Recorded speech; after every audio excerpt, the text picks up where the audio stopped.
น้องสบายดีน้องมื้อนี้เฮาตื่นเช้าไปยิงตัวนกเกินมากมายนะ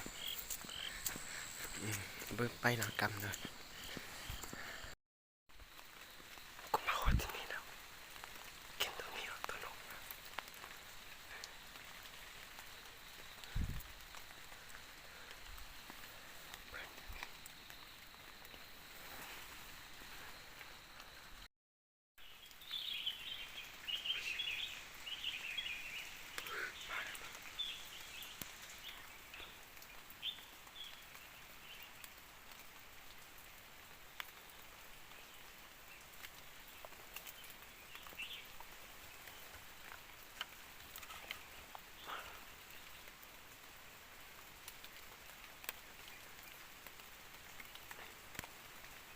มาหลายตัว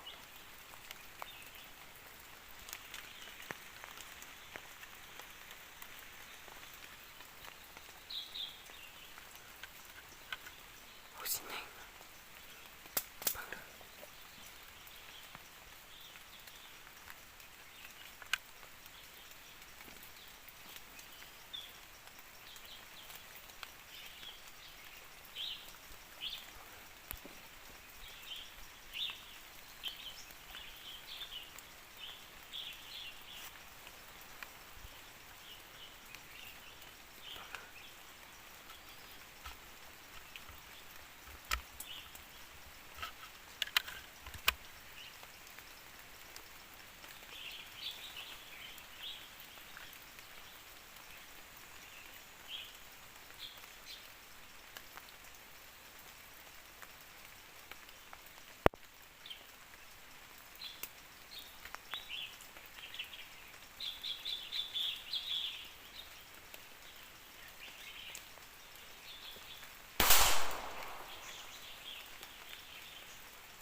เนาะ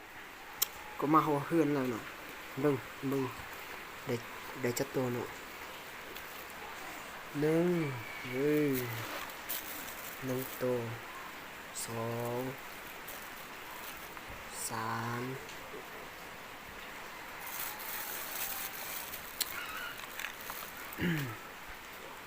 สี่เนาะเบิ่ง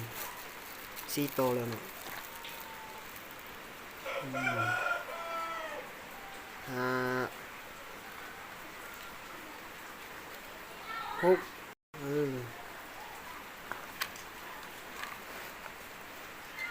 เจ็ดแปดได้แปดตัวเนาะต้องตกให้มีตัวนกละ